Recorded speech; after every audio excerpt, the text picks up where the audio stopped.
Alors, chapitre 4, les solutions aqueuses. Donc ça, c'est ce que vous devez savoir faire pour le contrôle. Donc, au chapitre précédent, nous avons étudié les mélanges et les corps purs. Les solutions aqueuses sont une famille de mélanges. On ne parlera plus de pourcentage massique, comme nous l'avions fait dans le chapitre 1, mais de concentration en masse. Et plus tard, pour les premières spécialités, de concentration en quantité de matière. Solution, c'est le programme de 5e. Donc, une solution, elle est obtenue par dissolution d'une espèce dans un solvant. Cette espèce chimique, elle est appelée le soluté.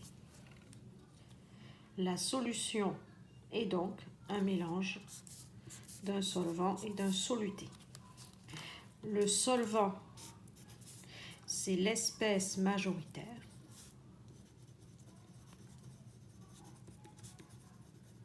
Et le soluté, c'est l'espèce minoritaire.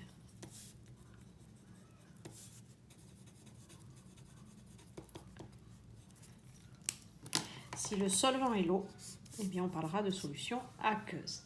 Donc comme le titre s'appelle les solutions aqueuses, on s'intéressera aux solutions réalisées avec de l'eau distillée.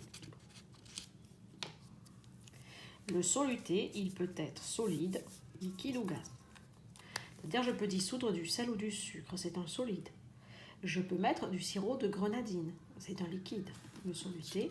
Et enfin, je peux mettre un gaz dans l'eau, comme pour les eaux pétillantes. Donc, à ce moment-là, ça sera un gaz. Le solide est peut-être ionique ou moléculaire. Solide ionique, c'est l'eau salée.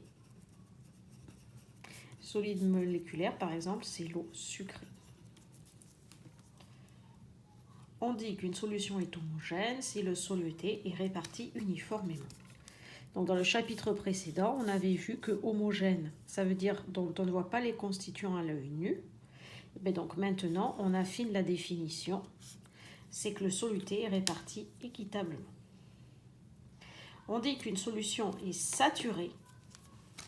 Tout ce vocabulaire est à savoir et peut faire l'objet d'un test de leçon. Lorsqu'après agitation, tout le solide introduit n'est pas totalement dissous, donc on obtient un mélange hétérogène. Donc vous n'avez que des molécules de liquide, vous introduisez un solide. Vous voyez que c'est réparti de façon homogène. Il y a le même écart entre chaque espèce de soluté. Et là, vous voyez que la solution, elle est saturée. Ça devient inhomogène et comme un solide généralement est plus lourd que l'eau qu'on dissout, donc ça se dépose au fond. CF densité qu'on a étudié.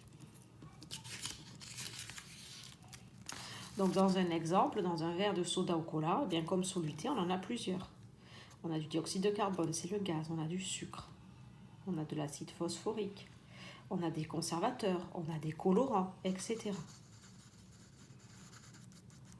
Et donc le solvant, c'est l'eau. Toutes les boissons que vous buvez, le solvant, c'est l'eau. On se retrouve à la page 2.